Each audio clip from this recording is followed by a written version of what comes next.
into studio and sit down, and now the show host for the morning is counting me down. He's like, and he's like, and the red light goes on to show that you're on air, and nothing comes out. Of your mouth? Nothing comes out of my mouth. What are you saying? I froze. Tongue-tied, like... Script is in front of me. It's not like I don't have anything to say. I froze. Why? So eventually, I think the nerves just got to me. After doing the other, all sorts of crazy experience. No, exactly. But I think for this one, because it's like main news, you know, and that pressure. Mental. And Junia just kind of rubbed my back. She's like, "It's okay. Just read the script." So I read, and it was a train wreck. Oh my God. It was a train wreck. And I walk out of studio, my head is down. I'm so embarrassed. And wait, what was a train wreck about it? Like, so I couldn't put the words together. Oh gosh, I was you're faffing. I was stumbling. It was a mess. I felt really bad for the listener on the other side because they didn't get any news that particular segment. And is this the Whitney Houston Day still? This was the Whitney Houston Day, and Whitney Houston was the top story, and that's the one I really fumbled. Wow! And they must have thought, what a fan. She's just now emotional. This is the thing, you know, and that's what Unia said. You know what? It's okay. People thought you were emotional. They'll let that slide. And I was thinking, I hope that's what they think. But let me tell you, because this is the thing, it was torture because you have to do it every hour on the hour. Oh.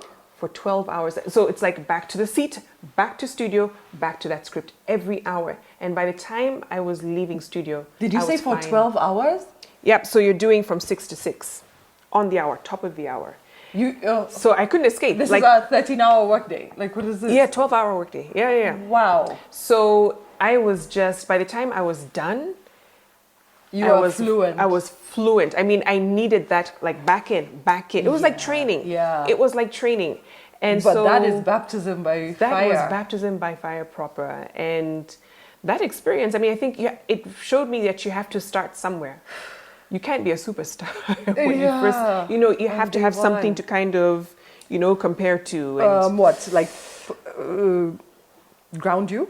In that too, you know, to show that you're human and, you know, it can happen again. Yeah. You know, so also just make sure you're prepared and, you know, remember you're human and you're not a robot. I think a lot of times, especially for people who are in front of the camera, there's this pressure to get it perfect. And I find some of the best or better presenters out there are the ones who bring themselves and their imperfections to the trade. True. Right? And I remember... Be it TV or radio. Any, because, you know, it's a human talking to another human. Yes. I don't want to hear someone who's scripted and produced. No. You don't want to hear that. So, yeah, that's what people helped. like to relate, you know, as much as possible. That's the thing. We all put our pants on one leg at a time. Nobody jumps into I don't know who does that, but you do well. It's an interesting skill. So, that was now Capital, the beginning of that part of Capital. Yeah. So how long did that go on for? So that went for a couple of months, and then they started playing with this new idea of doing online TV news broadcasts. And so they said, hey, you know, Vicky, let's try you out for this. I'm like, great, I'm the guinea pig. Let's put a date to this. When is this? What? So we're looking at 2012 August. This is 10 years ago. Yeah. Okay. Yeah, August 2012. And so we start kind of experimenting, doing just some pilots, seeing how that works. And we go on with the first broadcast. So the whole idea of it was we're trying to get that audience who before 9 o'clock news wants to know what's going on before I tune into an NTV or Citizen or a KTN. Yeah. And so it's very short, you know, it's very kind of brief, it moves, and in a few minutes you have the news of the day and you move along with what you're doing. So we tried that, and that happened to be the very thing that caught the eye of one of the managing editor at the time at NTV, and that was Linus Kaikai. So this was now towards the end of 2012, so December 2012. And I get a call, hey, so we are looking for a presenter. We've seen some of your stuff. Are you willing to come in for a screen test? So I said, yes. TV was never anything in my sights. Really? I loved radio. Oh. I did, and I would have actually stayed longer. But again, it's when seasons kind of call for something, you respond. You respond, exactly. So I went in for the screen test and did it, and went back, to Capitol and got a call. They're like, "So you were really good.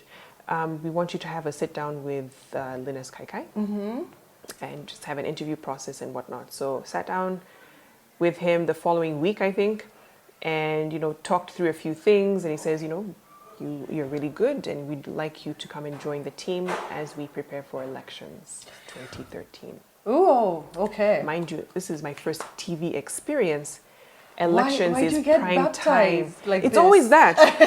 It's always those moments, and I'm thinking, thrown in. okay. I mean, it was nerve-wracking because I was thinking, I have zero TV experience. I'm coming with like 2 years of radio, and you're going to be thrown into prime time of election coverage, which is, it's not just reading a script, it's rolling coverage for a couple of hours in studio, where sometimes you'll have guests, you're throwing to reporters on the ground, you're going through statistics. So there's a lot more that you have to think on your feet. Exactly. So I said, if I don't, then I'll miss out on this opportunity. Yes. I'm scared because I don't feel like I have what it takes, but they think I do. So let me try my hand at it. Being scared is good sometimes.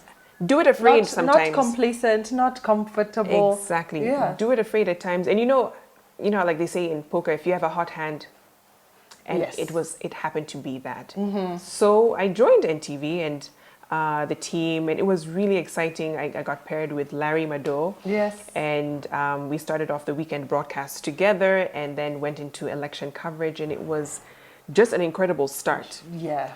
An incredible start to my career in TV. And I mean, when I look back on it, I was just thinking, man, I was crazy to think, that you can get into that at that time. In the beginning. Of college, maybe even just saunter into exactly. That does not happen. NBC studios.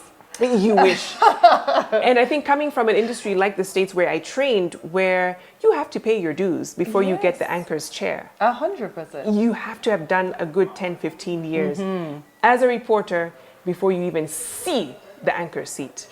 So it was very different for me. I was just thinking, there was the imposter syndrome setting in as well, feeling, I don't think I deserve this yet. I want to play background a bit more before getting this. No. But you never know. Yes. You never know how your journey is going to go. So, yeah. Gosh, I was going to touch on something you were saying, but please go on. I'm riveted. Go on. No, and so, I remember one moment where when you talk about the spontaneity of media. So this was during one of the days of election coverage leading to. Mm-hmm. No, actually, it was election day. And so I was with Mark Masai, and we were on a break. We had done 3 hours already in studio. Mm-hmm.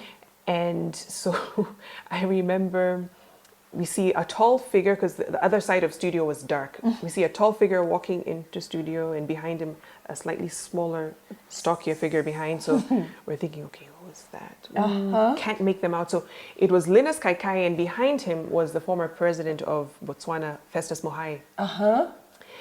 And he brings him over. He sits him next to me. Oh gosh, And he says, guys, His Excellency was an observer for these elections. You're going to do an interview with him, just asking him about the experience. Thanks for the heads up. The director is counting us down. Guys, you have a minute. You have a minute before we go on air. Are you good? You okay? And so they're counting us down. And Mark and I are looking at, and then the last thing we hear Linus tell us is, remember, it's Your Excellency, Your Excellency. And he walks out of studio, and Mark and I, welcome back to the broadcast we have here joining us. Your Excellency. You have no clue what you're going to ask this man.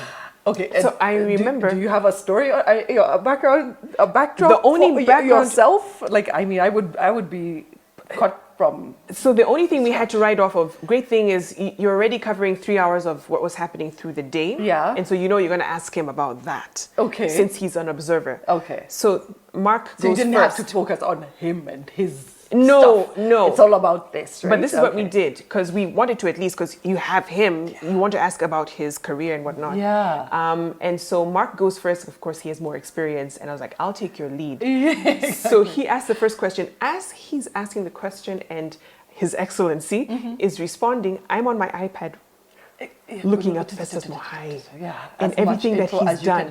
And then I have my next question. Mark, when I ask my question, he's looking up, tag teaming. And it was so funny because I remember once we were done with the interview and we got such rave reviews from viewers. I love that interview. Wow, you guys did so well. Wow. It's like you had no idea.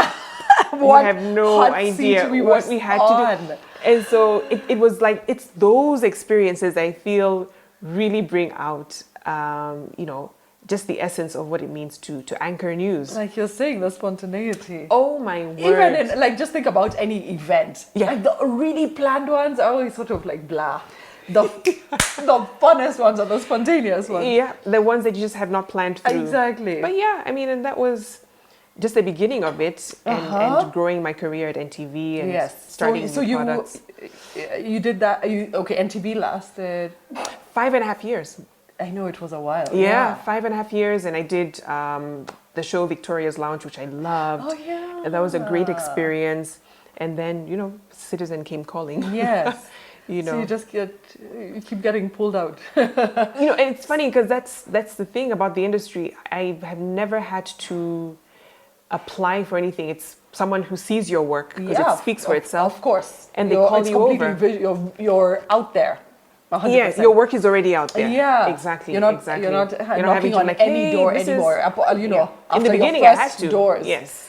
Yeah, and with the 3 hour and 2 hour and 1 hour waits. It was still worth it. Absolutely. Yeah. Awesome. So now it's Citizen. It is Citizen. That's where we are at now. Nice. And loving it. I am. It's a larger audience. Yeah. And being the top station, there's a lot that comes with, in terms of keeping with that standard. But I'm glad, you're doing great team. Swimmingly.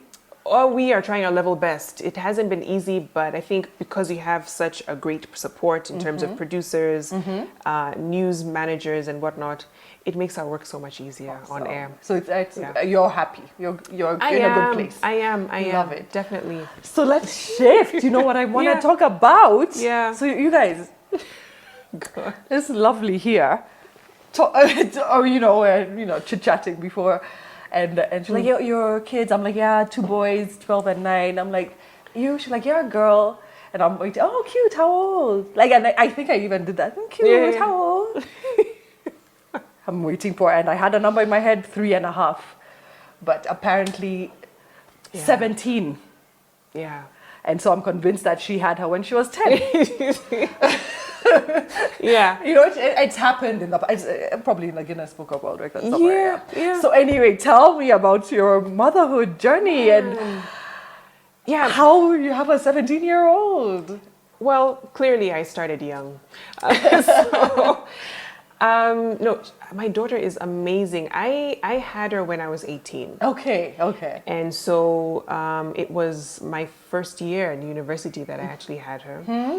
And it was tough. Let me not lie. It was difficult because at that time, and I was just actually thinking about this the other day. She's going to be 18. Wow. When you had her? When I had her. Oh my God. Right? And she's nowhere close to even being ready to be a mother. But do you think somebody would be like, she's... No, yeah, exactly. I think even if you're 35, you're not ready. Absolutely. So there isn't.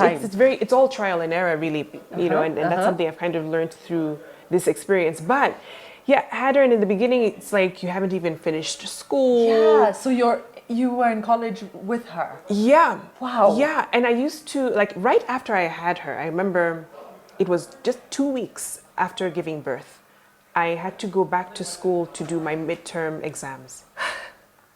There was hardly any rest. I was studying, even in hospital, right after having her, studying during that time. Wow. Studying also while trying to figure out the breastfeeding and all these other things. Oh my gosh. And then, and my university was an hour away, train ride away. So I had to do that commute. Wait, So, okay. And second of all, you're in the States. yeah. You know, help is not. I mean, okay, you had your family. Had my at family. least. Thankfully, my mom was a gem, still is. You know, Fantastic. and so that's the only way I was able to even continue school. She had her while I was going for classes. So Yeah. that the mornings would be spending time with her, feeding her, and she's like what, a month old now, and having to leave, go to school, Okay. Yeah. go to school, and all I'm thinking about is her, and I have to be focused on the exam that No, day. that's not funny. And then you come back, spend time with Focusing her, on her. study through the night, do it again tomorrow. So your sleepless nights were not just my sleepless nights. I mean, I was in my 30s, and they were because the kid is waking up. No, Yours is studying as well. Yes, she was such a good kid because she slept through the night early on.